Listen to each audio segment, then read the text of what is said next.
ओम शांति। 23/9/2023 के साकार अनमोल धारणा युग मधुर महावाक्य हैं। मीठे बच्चे, आत्मा और परमात्मा का यथार्थ ज्ञान तुम्हारे पास है, इसलिए तुम्हें ललकार करनी है। तुम हो शिव शक्तियाँ। क्वेश्चन: सबसे ऊंची मंजिल कौन सी है जिसका ही तुम बच्चे पुरुषार्थ कर रहे हो? आंसर: निरंतर याद में रहना। यह है सबसे ऊंची मंजिल। याद से ही कर्म भोग चुकते हो कर्मातीत अवस्था होगी। जिस माता पिता से अपार सुख मिल रहे हैं उनके लिए बच्चे कहते हैं, बाबा आपकी याद भूल जाती है। वंडर है ना। देही अभिमानी रहने का पुरुषार्थ चलता रहे तो याद भूल नहीं सकती। आधार बहुत सुंदर बाबा ने बताया। अगर आत्मा अभिमानी है, देही अभिमानी है, तो कभी भी बाबा की याद भूलेगी नहीं। गीत के बोल हैं, किसने ये सब खेल रचाया, अपने आप सभी कुछ करके अपने आप को छिपाया। ओम शांति। भगवानो वाच्य। बच्चे अपने बाप भगवान को जानते हैं। अभी बच्चे आकर के बाप द्वारा आस्तिक बने हैं, क्योंकि बाप द्वारा बाप को जाना है, इसलिए आस्तिक कहलाते हैं। तुमने जाने हैं बरोबर हम आत्मा हैं, वह हम आत्माओं का बाप है। भल कोई मनुष्य अपने को आत्मा समझते भी हों, परंतु परमात्मा को कोई नहीं जानते।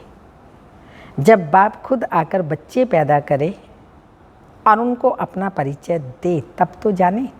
खुद खुदा आकर के अपनी पहचान देता है। बाप को ही अपना परिचय देना है। वह है आत्माओं का फादर। सन्मुख आकर बतलाते हैं कि तुम आत्माएं हो, मैं तुम आत्माओं का परम पिता हूँ। तुम निश्चय करते हो, यह तो कॉमन बात है। आत्माओं का बाप जरूर है। गायन भी है, आत्मा और परमात्मा अलग रहे बहुकाल, सुंदर मेला हो लिया जब सतगुरु मिला दलाल। बाप को बच्चे ही जानते हैं। बाप 5000 वर्ष बाद फिर आए हुए हैं। जब सब बच्चे नास्तिक दुखी बन जाते हैं, एक भी आस्तिक नहीं रहता, तब बाप आते हैं। आस्तिक बनाकर फिर छिप जाते हैं, अर्थात परमधाम में बैठ जाते हैं, और हम सतयुग में आस्तिक हो स्वर्ग में राज्य करते हैं। फिर कोई भी बाप को जानते ही नहीं, सब भूल जाते हैं शिव बाबा को। अब तुम बच्चों में यह निश्चय नंबरवार पुरुषार्थ अनुसार है। सबको पूरा निश्चय नहीं है। यहाँ भल सन्मुख बैठे हैं, जानते हैं परम पिता परमात्मा पतित पावन बाप पतित से पावन देवता बना रहे हैं। देवताओं की तो यहाँ सिर्फ मूर्तियाँ हैं। आज चित्र रह गए, चरित्र खत्म हो गए। चित्रों की पूजा करते रहते हैं, पर कभी ख्याल नहीं आता कि हम भी ऐसा बन सकते हैं। परमात्मा शिव बाबा आकर के ऐसा बच्चों को चरित्रवान देवी देवता बनाते हैं। खुद तो है नहीं, चित्र हैं, पर चैतन्य में नहीं है। जो भी मनुष्य मात्र हैं सिवाय तुम ब्राह्मणों के, और कोई भी आत्मा और परमात्मा को नहीं जानते। हम सो परमात्मा कह देने से न आत्मा को न परमात्मा को जानते। तुम बच्चे जानते हो कि एक भी मनुष्य नहीं जो अपने को यथार्थ रीति आत्मा समझ और परमात्मा को अपना बाप समझे। लेकिन अब यह ललकार कौन करे? शक्तियों ने ही ललकार की थी, परंतु अभी तक वह शक्ति आई नहीं है जो तुम्हारे में आनी चाहिए। शिव शक्तियाँ तो मशहूर हैं, नामी ग्रामी हैं। जगदम्बा भी शक्ति है। अब कॉन्फ्रेंस में रिलीजियस हेड्स सब आते हैं सॉरी, उन्हें भी समझाना है बाप समझाते हैं, बच्चे तुमको तो देही अभिमानी बनना है, हम आत्मा हैं, परम पिता परमात्मा से वर्षा ले रहे हैं, ये निश्चय नहीं है, कोई संशय है तो ऊंच पद पा नहीं सकेंगे। अच्छे अच्छे बच्चे भी चलते चलते माया का तूफान लगने से गिर पड़ते हैं, निश्चय बुद्धि से संशय बुद्धि हो पड़ते हैं, नहीं तो बच्चे कभी भी संशय बुद्धि नहीं होते कि हमारा ये बाप ही नहीं है, यहाँ ये वंडर हैं। कहते भी हैं परम पिता परमात्मा हम सब आत्माओं का बाप है, हमको पढ़ाते हैं, फिर भी बाप को भूल जाते फिर भी बाप को भूल जाते हैं। रोज़ समझाते रहते हैं शिव बाबा, हम बच्चों को रोज़ समझाते रहते हैं, बच्चे अपने बाप को याद करो तो तुम्हारे विकर्म विनाश होंगे। जन्म जन्मांतर के सिर पर बहुत विकर्म है, तुम जानते हो। मम्मा बाबा जिसको ब्रह्मा सरस्वती कहते हो वह नंबर 1 में हैं। वह भी खुद कहते हैं इतना योग लगाते हैं, मेहनत करते हैं, तो भी अनेक जन्मों के पाप कटे नहीं हैं, कुछ ना कुछ भोगनी पड़ती है। अंत में इस भोगना से छूट कर्मातीत अवस्था को पाना है, पुरुषार्थ करना है। माया भी कम रुस्तम नहीं है, दोनों ही सर्वशक्तिमान हैं। शिव बाबा भी सर्वशक्तिमान है और माया भी कम नहीं, वो भी सर्वशक्तिमान है। रावण माया ने सब मनुष्य मात्र को पतित बना दिया है। गाते भी हैं पतित पावन, तालियां बजाते रहते हैं, तो जरूर पतित है ना, परंतु अपने को समझते नहीं हैं कि हम पतित हैं। यह समझाना भी जरूरी है कि अब ये पतित दुनिया है, पावन दुनिया सत्युग को कहा जाता है। पावन दुनिया में ऐसे पतित पावन को नहीं बुलाएंगे, स्वर्ग में ये नहीं पुकारेंगे हे पतित पावन आओ, क्यों? क्योंकि वहाँ तो सुखी हैं। तब कहा जाता है दुख में सिमरन सब करे, सुख में करे ना कोई। तो वह तो बाबा ने कहा अब ये पतित दुनिया पावन दुनिया सत्युग को कहा जाता है। पावन दुनिया में ऐसे पतित पावन को नहीं बुलाएंगे, वहाँ तो भारत बहुत सुखी था, एक ही धर्म था। अभी तुम जानते हो परम पिता परमात्मा ज्ञान का सागर है, वह इन सब वेदों शास्त्रों आदि के राज को जानते हैं, वही पढ़ा रहे हैं। परंतु कोई कोई ऐसे हैं जो यह भी भूल जाते हैं कि हमको परम पिता परमात्मा पढ़ाते हैं, बेहद का बाप हमें पढ़ाते हैं। ये नशा नहीं चढ़ता, यहाँ से बाहर घर जाने से नशा चकनाचूर हो जाता है। कोई मुश्किल है जो युक्ति युक्त पुरुषार्थ करते हैं। माया बड़ी ज़बरदस्त है, देह अभिमान तो नंबर 1 है।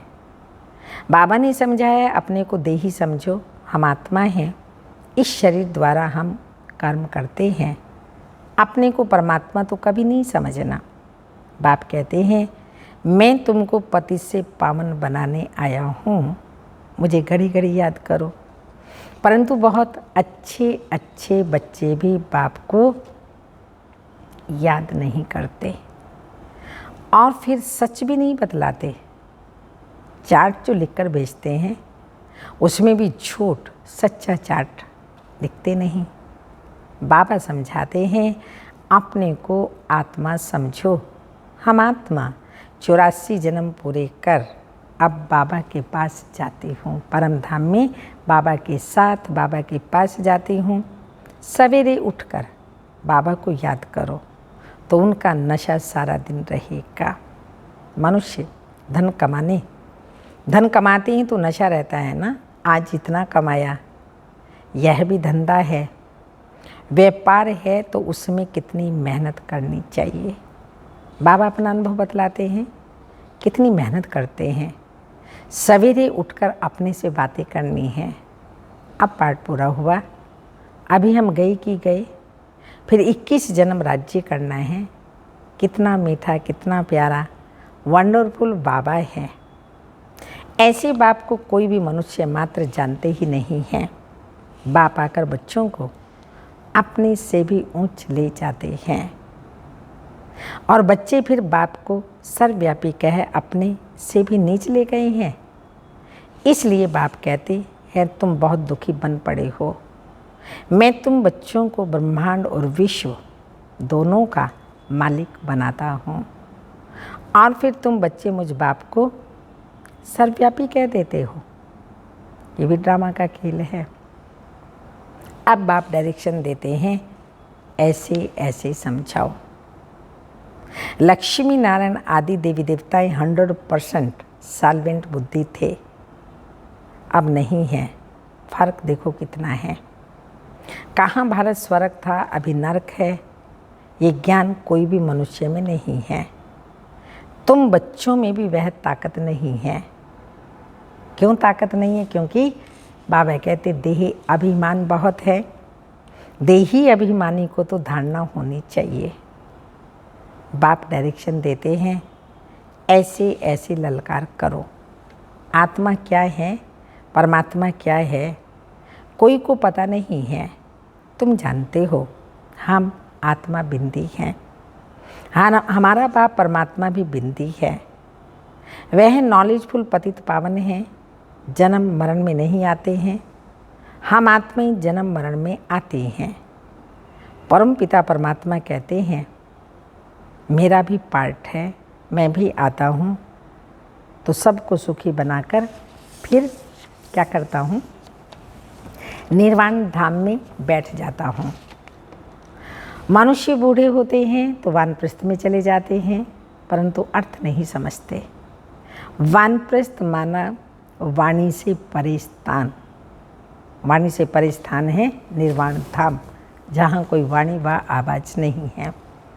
वह थोड़ी वाणी से परे बैठते हैं। अभी वानप्रस्थी तो सब हैं, सब आत्माएं वाणी से परे रहने वाली हैं, परम धाम की, निर्वाण धाम की रहने वाली हैं, परंतु उस स्थान को भी जानते नहीं हैं। तुम्हारे में भी कोई कोई की बुद्धि में है ये बातें, सबकी बुद्धि में नहीं है, कोई कोई की बुद्धि में है, नंबरवार है ना। देही अभिमान बहुत है। बाप को फॉलो करते ही नहीं। माया भी बहुत प्रबल है। आत्मा और परमात्मा के संबंध को कोई नहीं जानते हैं, बाप के संबंध को ही नहीं जानते। तुम भी घड़ी घड़ी भूल जाते हो। बाप का बनकर बाप को पूरा याद करना चाहिए ना। कहते हैं बाबा घड़ी घड़ी याद करना भूल जाता हूँ। अरे तुम माता पिता को याद करना भूल जाते हो। निरंतर याद करने की ही मंजिल है ना। जिस माता पिता से स्वर्ग का वर्षा ले रहे हो तुम उनको भूल जाते हो। वंडर है ना। बाबा को वंडर लगता है, माता पिता तो एक ही है। बाप कहते हैं मैं तुम्हारा माता पिता हूँ।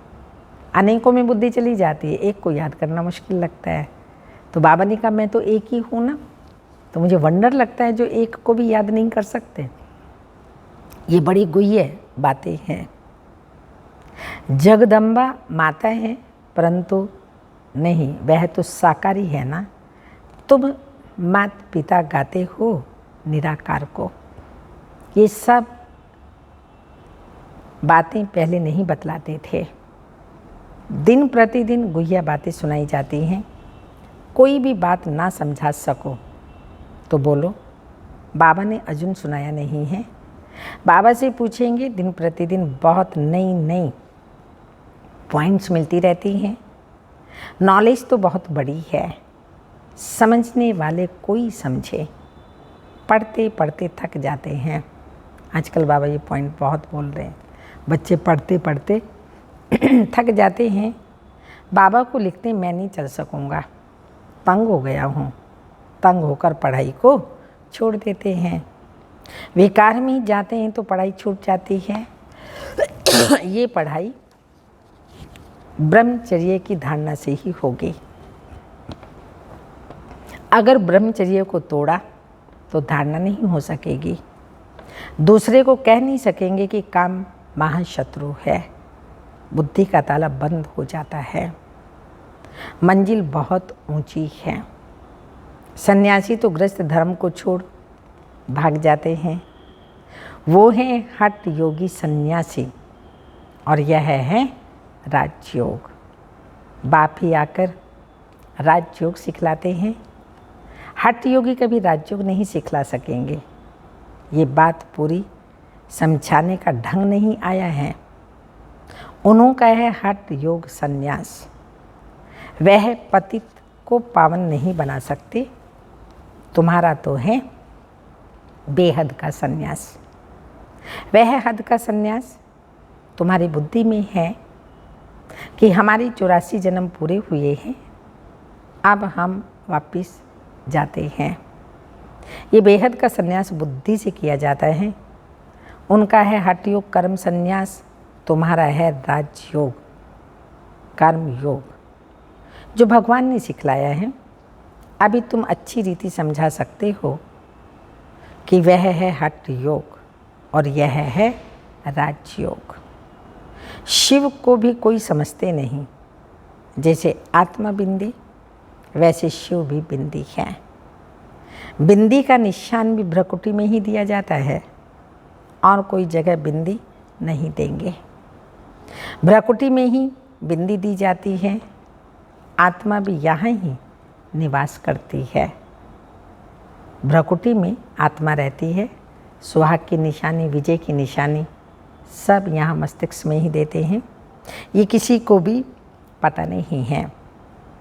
इतनी छोटी बिंदी में 84 जन्मों का अविनाशी पाठ भरा हुआ है।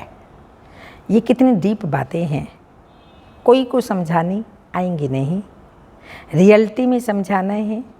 जैसे आत्मा बिंदी है, वैसे परमात्मा भी बिंदी है।